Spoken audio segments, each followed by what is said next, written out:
तुमची अति तीव्र इच्छा हं. अर्थात चांगली हां. ती तुम्ही स्वामींच्या चरणी जाऊन सांगा. हं. स्वामींना जे काही तुम्हाला फुल ना फुलाची पाकळी जे शक्य आहे ते स्वामींना अर्पण करा हं.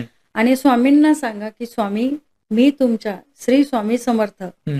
या मंत्राचा हं. 6 लाख जप पूर्ण करेन. ओह! या दिवसांमध्ये मी दिवसांचं पुन्हा सगळ्या प्रेक्षकांना पण सांगते की हां. वेळ थोडासा जास्तीचा सांगून ठेवा. ओके. म्हणजे कारण काय होतं मग स्वामी परीक्षा घेतात. जर हं. तुम्ही म्हणालात ना की मी 6 महिन्यात पूर्ण करेल किंवा 3 महिन्यात पूर्ण करेल हां.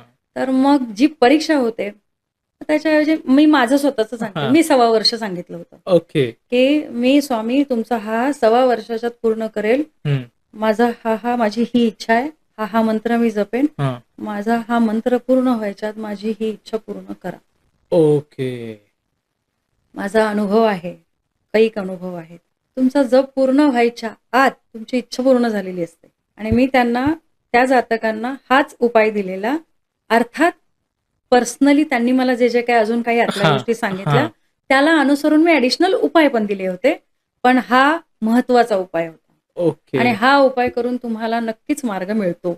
वाह! वाह! तुम्हाला अजून एक म्हणजे प्रेक्षकांना सांगते की हा उपाय सुरू केला ना हं. की तुमच्या घरामध्ये तुमच्या आजूबाजूला कोण वावरतंय कुठल्या शक्ती वावरतायत आपल्याला माहित हां. नाही. त्याच्यामुळे संकल्प करताना फार ध्यान देऊन संकल्प करा.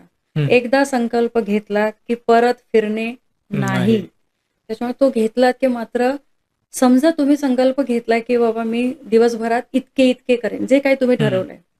समजा ते नाही झालं तर स्वामींना आधीच सांगून ठेवा की स्वामी माझ्याकडनं हा करून घ्या घ्या. आणि किमान हां. कमीत कमी 108 तरी पूर्ण करायचाच दिवसाभरात ओके. आणि मगच पुढच्या दिवसासाठी काही तुम्हाला ठेवायचं तो हां.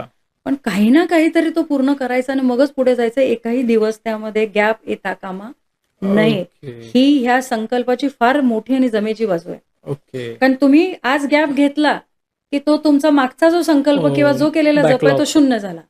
आजपासून परत नवीन ओके. असं होतं. त्याच्यामुळे ही फार मोठी गोष्ट आहे आणि हा उपाय खरंच करून बघावा.